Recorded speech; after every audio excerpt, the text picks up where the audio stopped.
I welcome you to the 21st seminar in phase 4 of our International Interdisciplinary PhD in Progress Weekly Seminar Series. I'm Dr. Noman Riayat.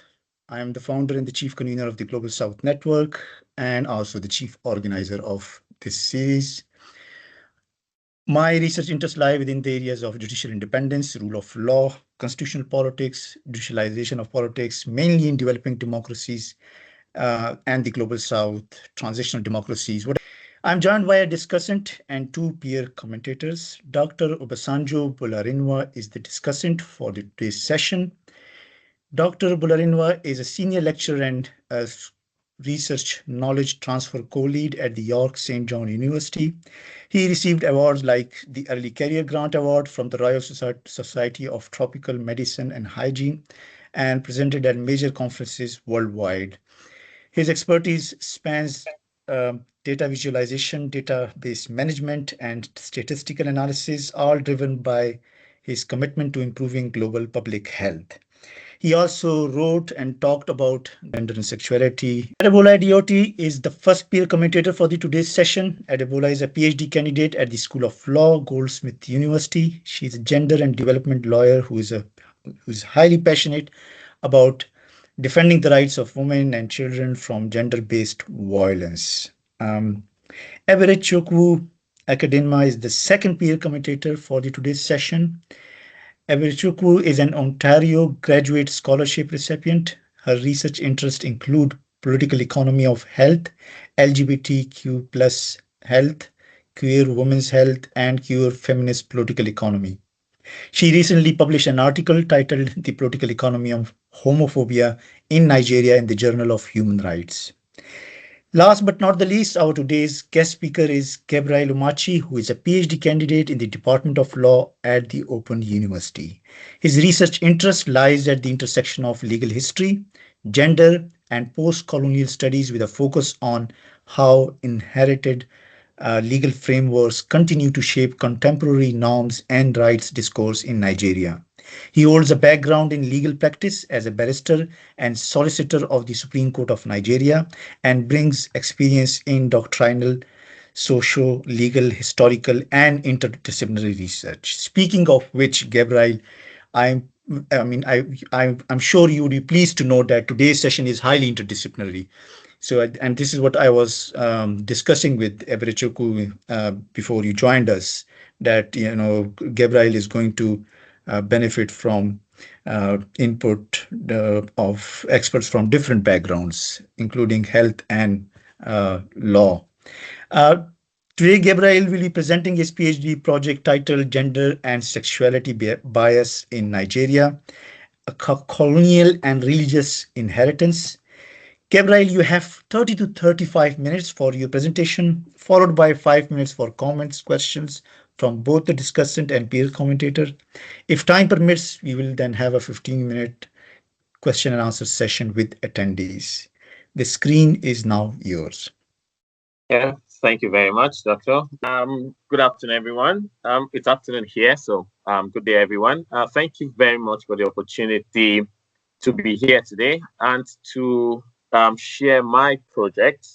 Gabriel Omachi. I'm in my third year with the Open University, and my project topic is Gender and Sexuality Bias in Nigeria, a Colonial and Religious Imputation. Now, a quick background. Nigeria is a federating state with 36 states and FCT making it 37 states.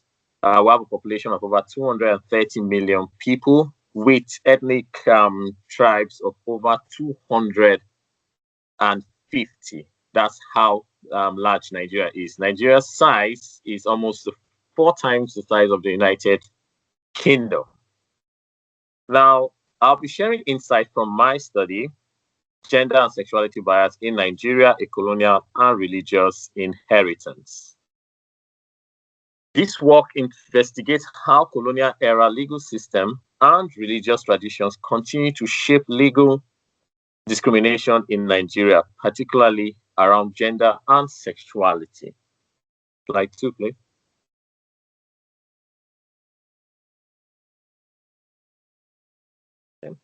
We can see on the screen a map of Nigeria. Now, understanding persistent gender and sexuality discrimination in Nigeria. Nigeria's gender and sexuality biases are institutionalized in law and culture. It is rooted in colonial and religious legal system. The aim of this study is to investigate this institutional legacy and its impact today. Now, Nigerian laws and social norms continue to reflect deep colonial biases against women, especially, and sexual minorities. Now, these biases and discrimination are not purely indigenous. They are heavily influenced by colonial legal structures and religious doctrines, especially Christianity and Islam.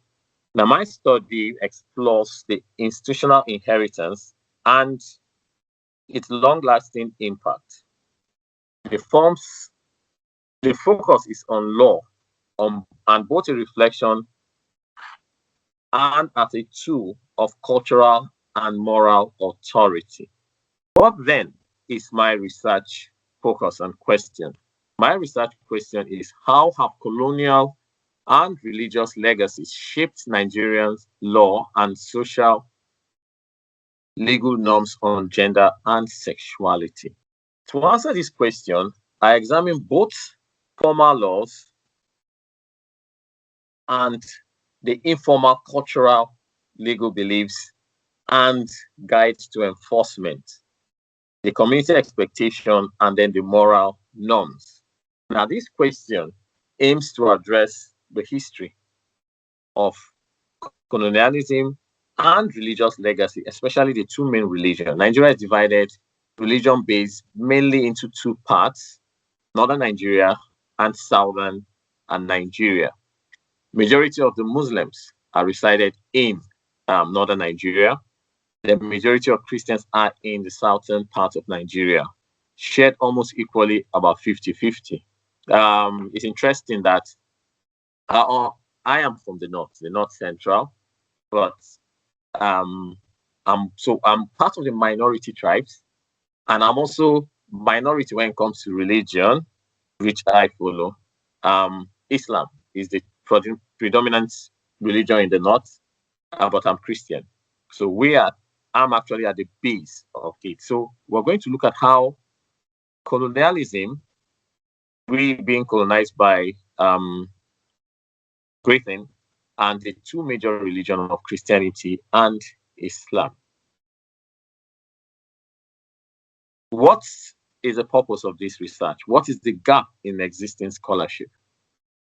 Now, few have analyzed these legacies in its combination.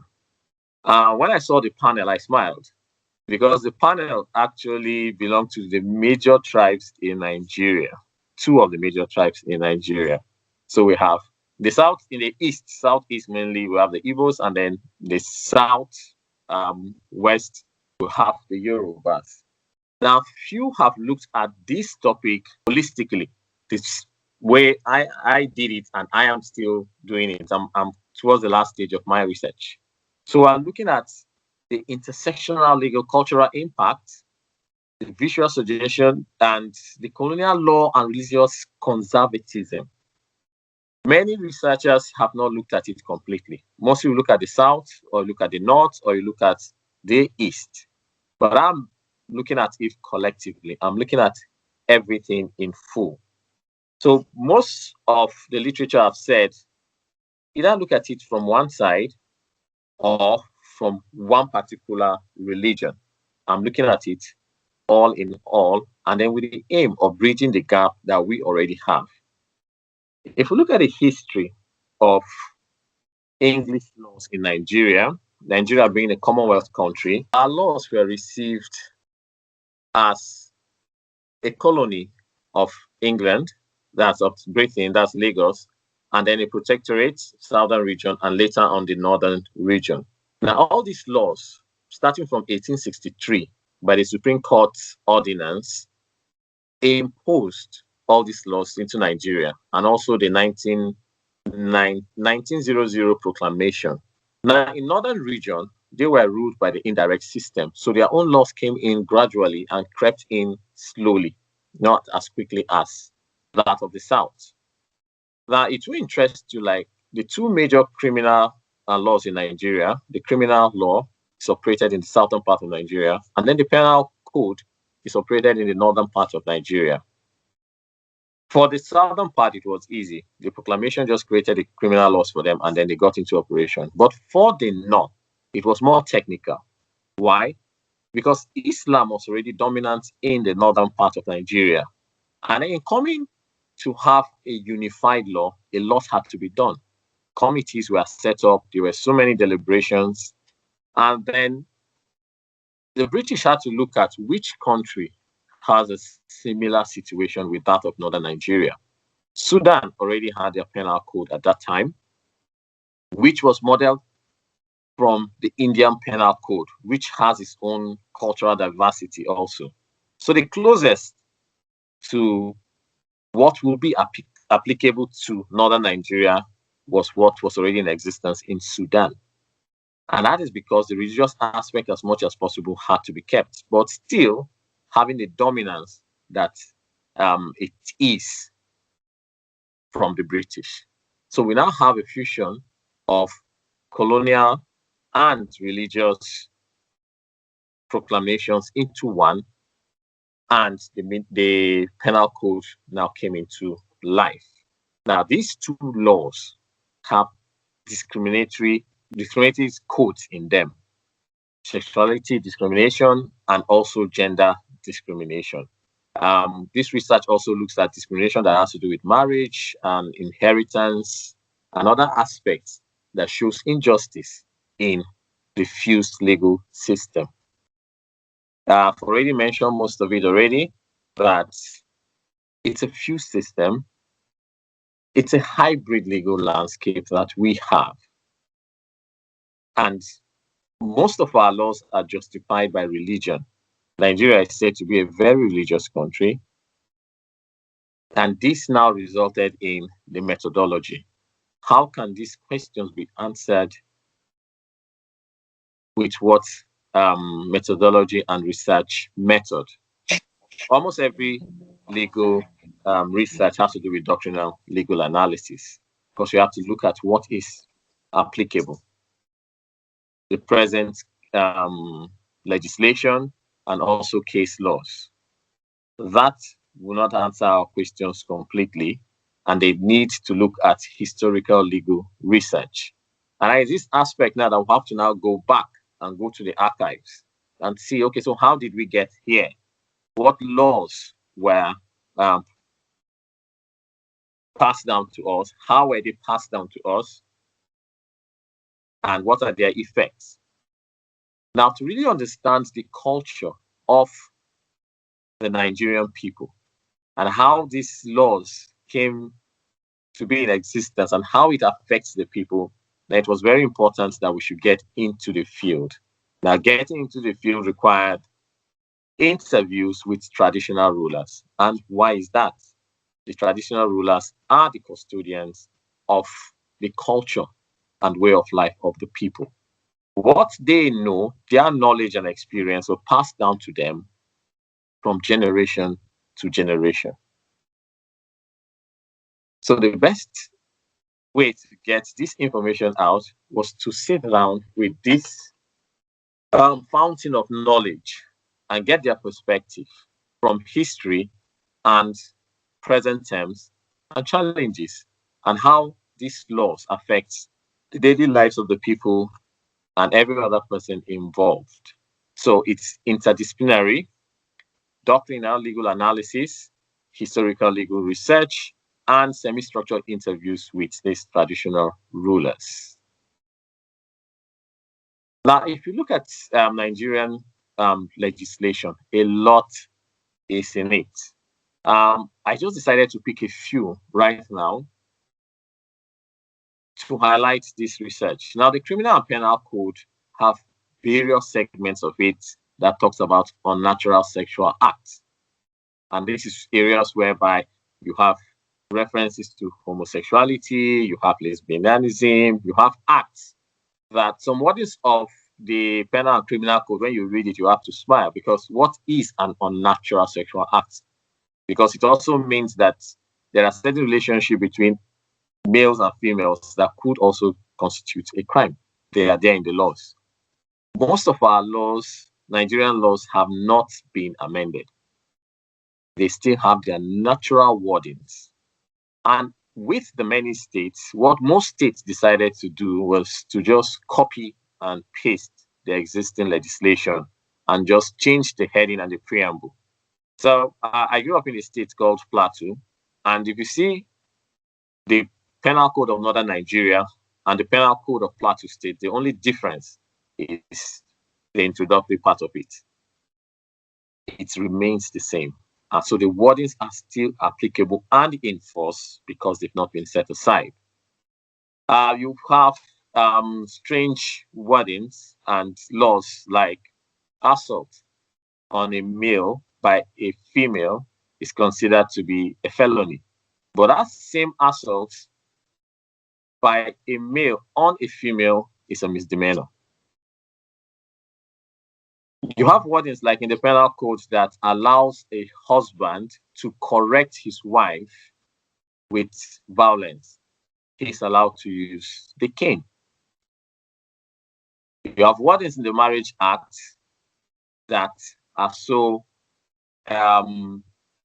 male-dominated, if I use that term. And then the height of it was when the Same-Sex Prohibition Act law was passed in 2014.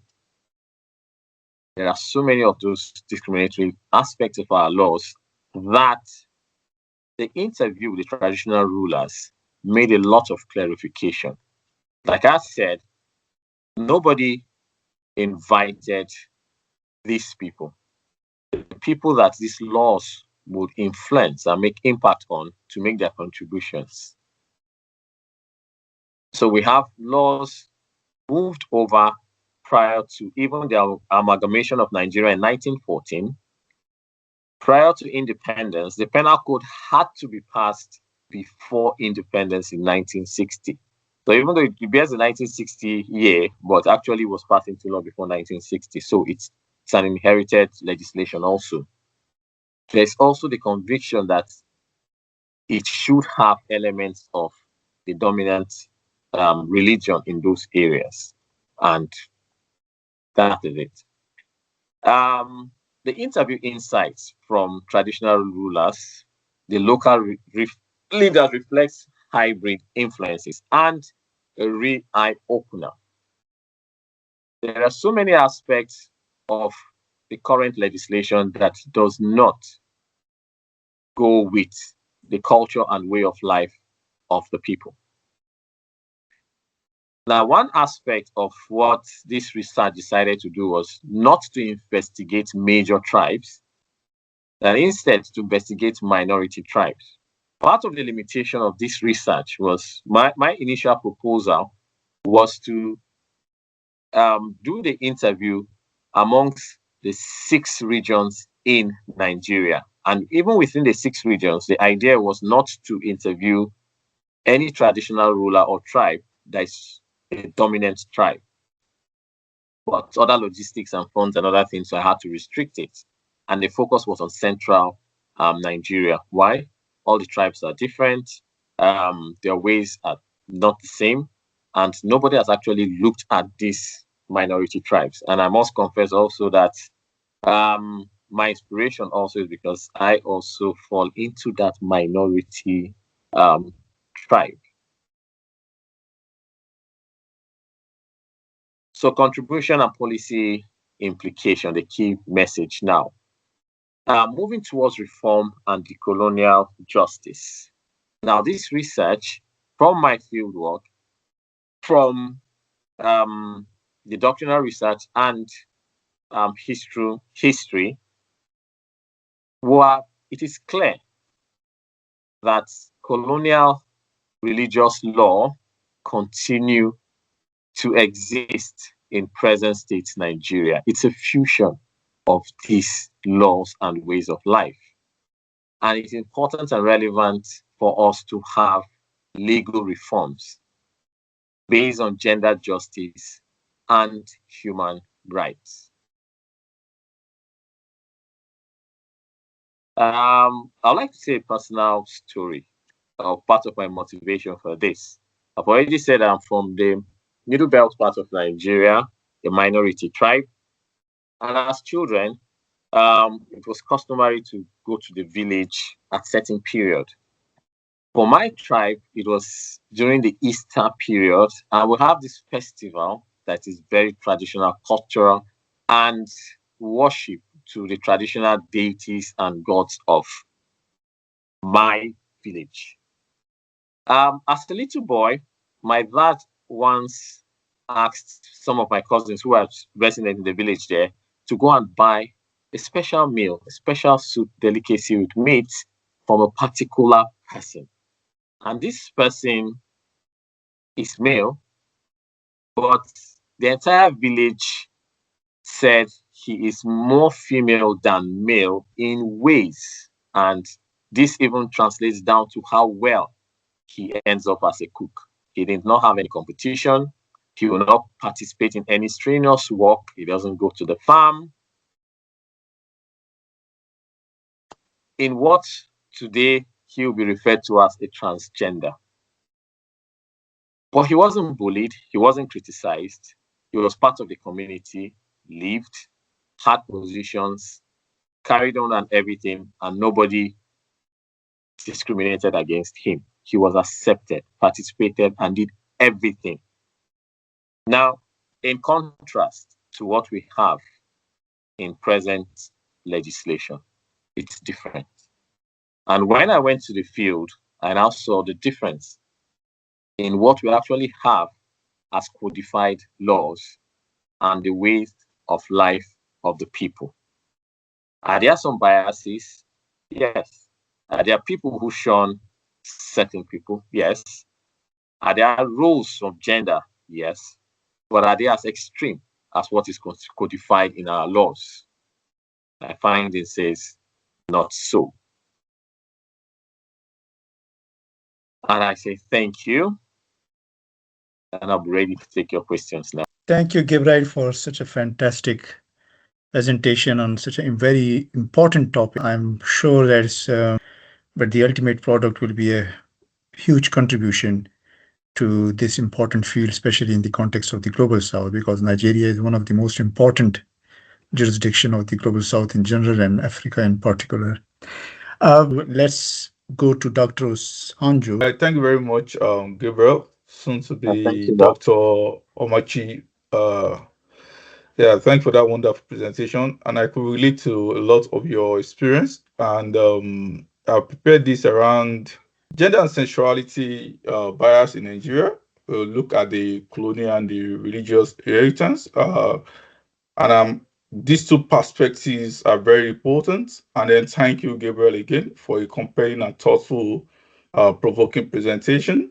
Your research highlights a critical and often overlooked dimension of legal culture, which continuity in the post-colonial Nigeria, like you mentioned, the intersection of it remains largely something that we all can relate to.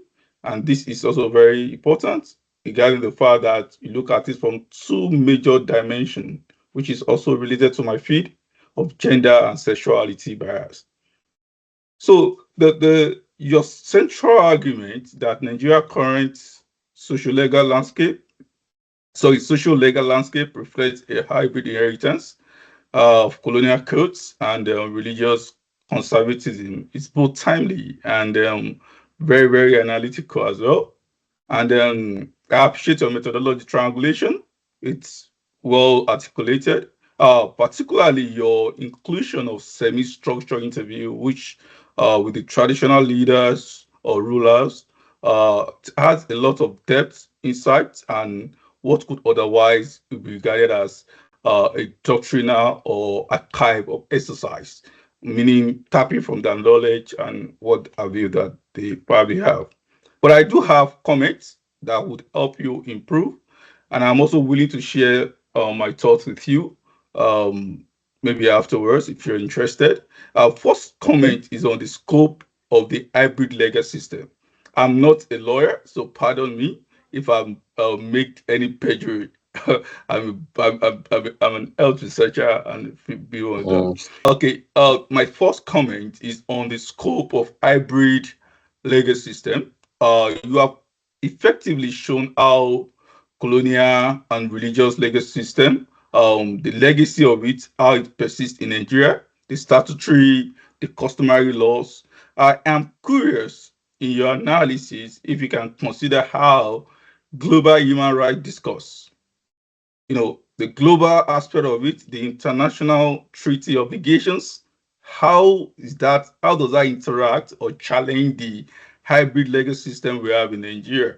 Is there any way we can learn from them, or things we can imbibe or bring into this? Okay, again, does your research explore tensions or alignment between the global norms and the local enforcement of colonial religious status? So we need to know what are the tensions and how does this align with the global norms. We know the colonial master brought all of these things, and still post-colonial is still in existence, but we are interested in seeing what is currently obtainable in all of those global contexts. Okay, and then maybe I'll mention the second comment, but I have three major comments, but because of our time, if I have time, I can go on to the third one. Now, the second one has to do with my major area of methodology, which is gender and sexuality.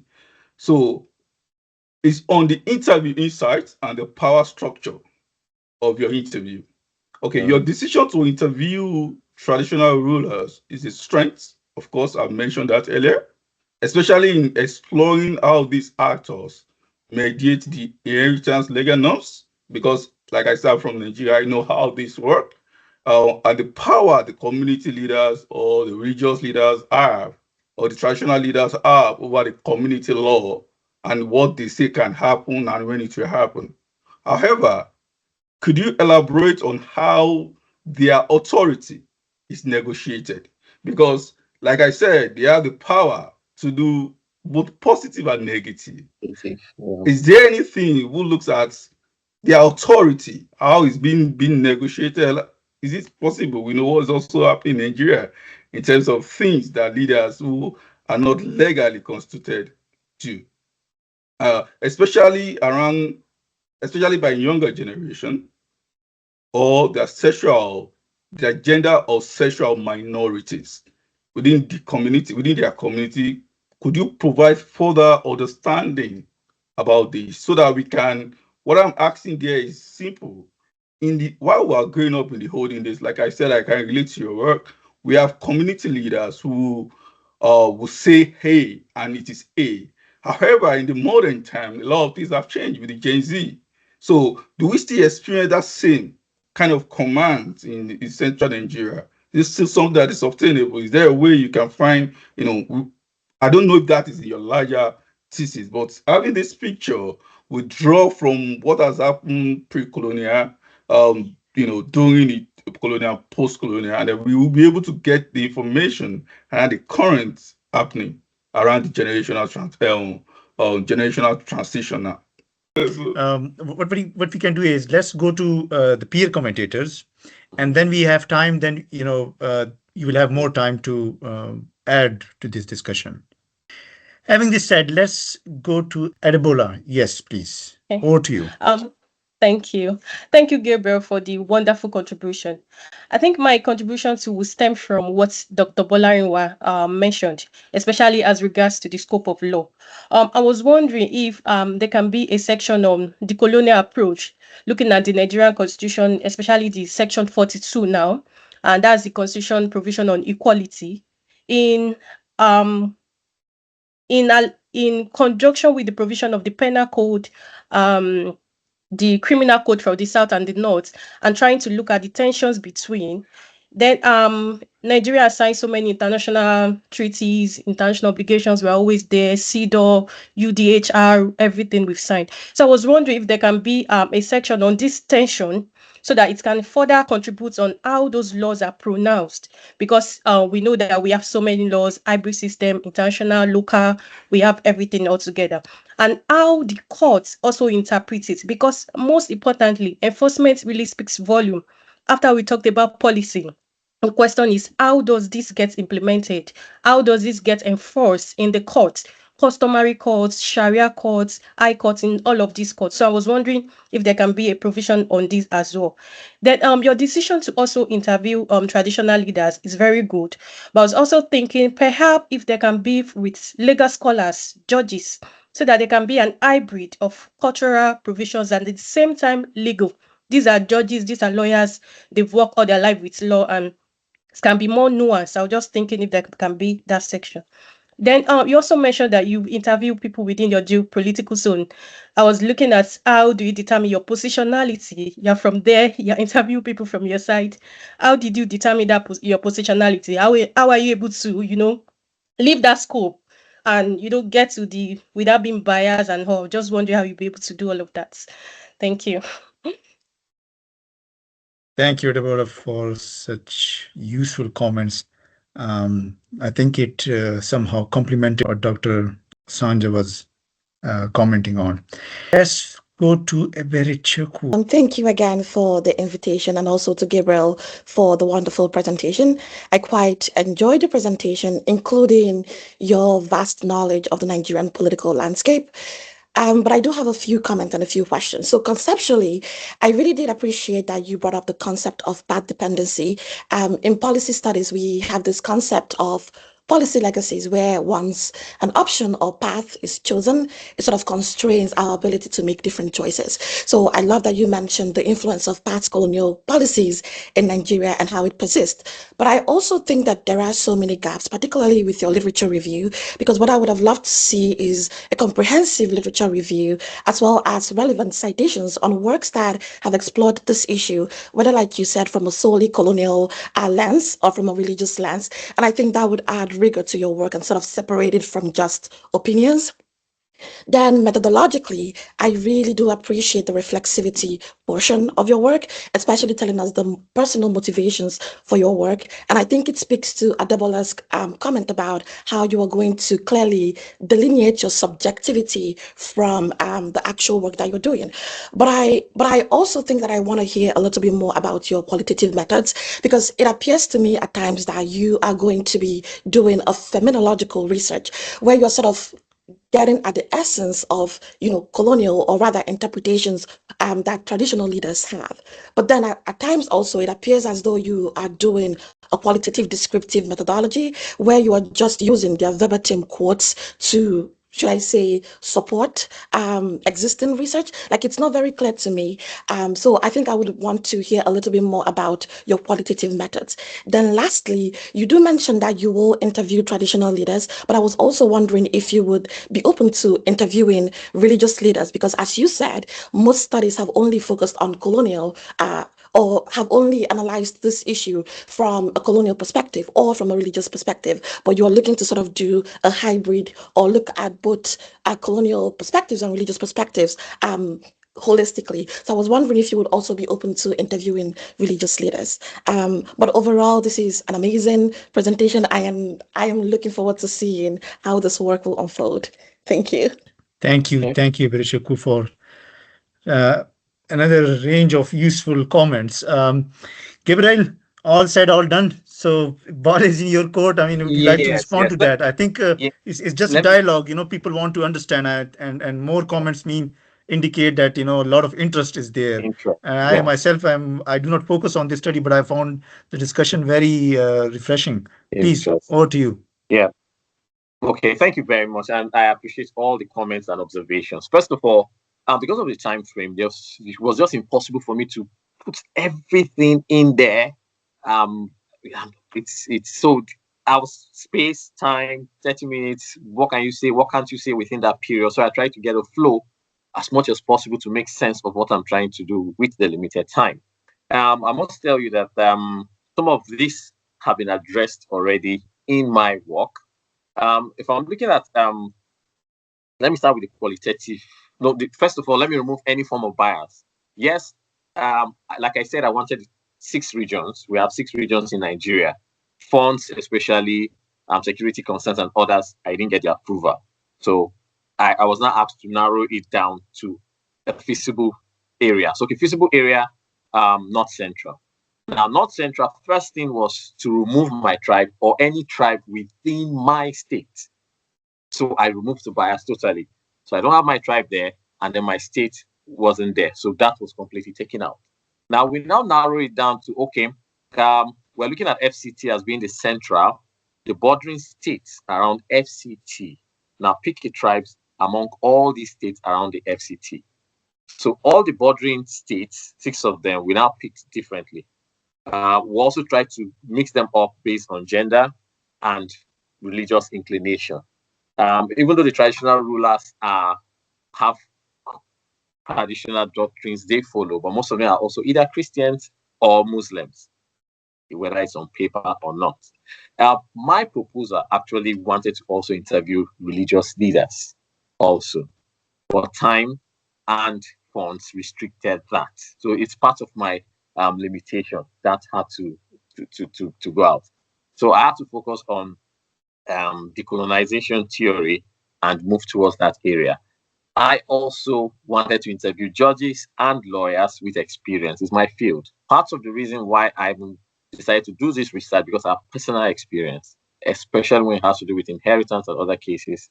And most times I was representing the female because it was always against them. I've looked at the Constitution, which actually is against any form of discrimination. I have a full chapter dedicated to that aspect, and all international treaties and laws, and Nigeria is part of it. There's a full chapter dedicated to all that. So all those are actually addressed and looked into. What's other area? Now, for the power structure, Dr. Obasanjo was saying, also looked at it and the influence. So first of all those selected were first-class paramount rulers. They have the highest respect. Most places in Nigeria, you have a first-class traditional ruler, you have a second-class and a third-class. We didn't go for the third class, we didn't go for the second class, first class, because those ones still have influence of the people. That respect is there. It's not total, it's not 100%. And they are all gazetted. So we didn't pick any traditional ruler that isn't gazetted and recognized by the local government and chieftaincy affairs of each local government that it's attached to. We look at the power structure. And there are quite some interesting narrative. They actually took this research very seriously. My proposal, I believe I'll sit with each traditional ruler. That didn't happen. The first interview I went to, and I saw a whole council of traditional rulers and chiefs. And of course, I had gatekeepers from the local government. I had to remind myself that, look, Gabriel, don't worry. You've faced very mean judges before. You've appeared in superior courts. They're not going to bite you. And that. And then you will now also see what they've been able to achieve. So I appreciate all the insights. Some of the aspects that I didn't mention and I don't have in my work, I'll definitely see to it that they are addressed. Of course, I want to have a full holistic research. I have other suggestions for other research because it's a lot that could have gone into this, but there are certain limitations, and this actually affected some of it. But most of the items listed here we already have them in the work proper. Thank you. And like I told Doctor, I'll be happy. Dr. Riyad, it's funny, like Eberechukwu and Adebola, they're also from two different areas. They also see it differently. So the experience, Yes. the experience helps. Whatever note and other insight I can get to get the work, because things we picked from the field were actually different from what we actually saw in case laws. And I understand why you now mentioned judges and lawyers, because I also had personal experiences of some judges who actually refuse to apply certain parts of because they do not believe in it. And after the judgment, they'll say you can appeal my judgment. You can appeal. You can go to the High Court. And so there's also great data that can be received from there that will really support this work. I actually wish I got the approval and I had the funds to do everything once. But all the cases, that's why I have the doctrinal aspect.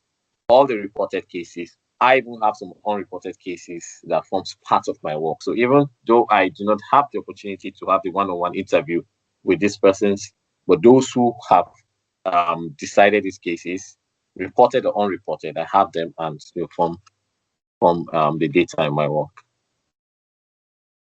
Great. Thank you. Thank you, Gabriel, for the response.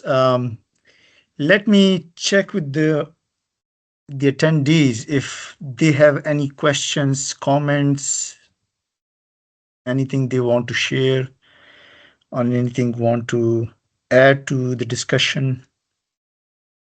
Yes, I can see something on the chat talking about oral stories. Quite. There are interviews that took me more than a day. I had one of the interviews where I was invited to come and witness proceedings, which happens in the weekend. And I sat there next to the council and listened to it. And you get stories.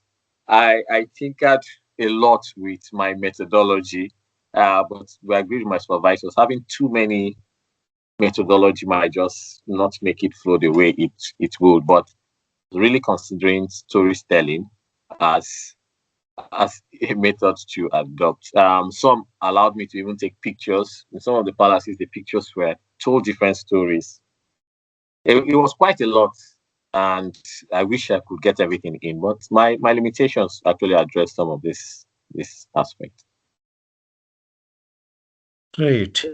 Since we don't have any questions, I have one question. I think it's very important. The one of the major strengths which I can see, which is very clear, obvious, is, and I think I read similar stuff, sexuality, gender, and most of the arguments I'm familiar with, the arguments which they put forward in the global knowledge jurisdictions.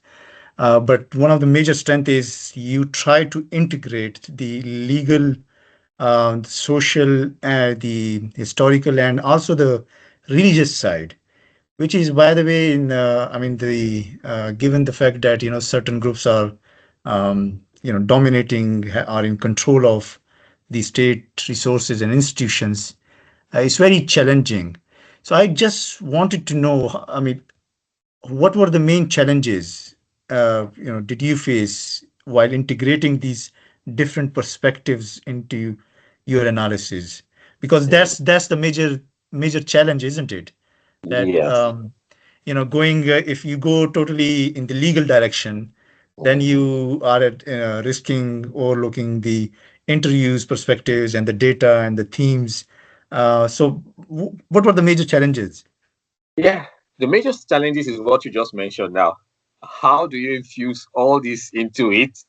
And it actually, because of this challenge, fusing the religion and the topic, which is a very sensitive topic, to now get the approval for this field work took longer than necessary. Because we have to fuse the questions, put the questions. The HREC insisted on seeing all the questions, how it to be framed, even though it's semi-structured. But let's see how you're going to start these questions. How do you fuse it into your research question? How does it fit into the entire project? And then with everything, how do you go out there and then you are safe? Yes. The writing part that's the easy part, because just getting the case laws, the ones that are there, the history, that's the easy part, because you basically sit where you are and get them done. The difficult, complicated part is how do you now go to the field, put these questions together and drop them to those who will give you the answers, for it to still flow with the project title and the research question, not get anybody offended, and then still live there in one piece. So it was quite a challenge. It's quite an experience. Each local government area, I didn't go straight to the palaces. No, I had to go through the local government, got a gatekeeper who actually prepared, led me, and all that, put in the necessary applications. And in all that, like with my supervisors, keep telling you, don't lose your research question. Always have it in mind. So whatever you're doing, it must flow. You are doing an interdisciplinary methodology. Make sure they all align. And that was it. Eventually, we got a set of questions that was approved, that got me to the field, and then I asked. So for each chapter, I had to ensure that they flow, doctrinal, the history, and then what the field now produce. I have a dedicated chapter based on the reflection from what you just asked as your question. A reflection of, so how were you able to achieve this? What were the challenges? How did you mitigate the challenges and everything? So it's quite an interesting part of my work, as you just put it. How did you? And it's a story of its own. But I got real support from my supervisors and was able to fuse in the doctrine, fuse in the history, sociological aspects, get to the field, get the required data, and always, like you said, it was team, base it on team. And I forgot Eberechukwu. Sorry, my literature review was on teams. The first set I did, my supervisor just sent me back and said, you don't know what you're doing. Break them down into different teams, then get them out one after the other. So that's how the literature review is. So I had to break them down into teams. The questions also had to come into teams. Then the analysis, I used Brown and Clark for the analysis, which the context now is easier to identify. As you are putting them down, you just, okay, this comes to this team, this to this team, this to this team. And that's how I surpassed the challenge. It's still work in progress. I'm not done. Yeah, but hopefully at the end of the day, it will make sense from start till the conclusion. Fantastic.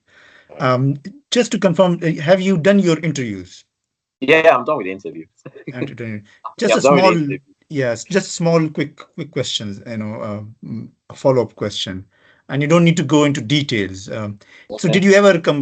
Being from, we all have our positions within society and that academic debates. So, being from a minority, someone from minority background, religiously, and also, probably social class as well. That intersection of two backgrounds.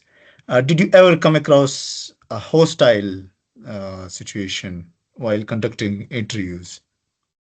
Yes. That's something very important, to be honest, because even though it's a case study of Nigeria, but given your interviews, this interdisciplinarity, I'm sure that at the end, the take-home lessons that will be very much useful for other countries as well. For example, Afghanistan, for example, Pakistan, for example, Bangladesh, or other countries where other religions are playing very important role. I mean, I won't be wrong to say if I say Israel as well, because there's a huge, the religious factor does play an important role there, and it offers. So I think it's it's a major strength of this study. That even though it's focused on Nigeria, but a lot of patterns are very much similar.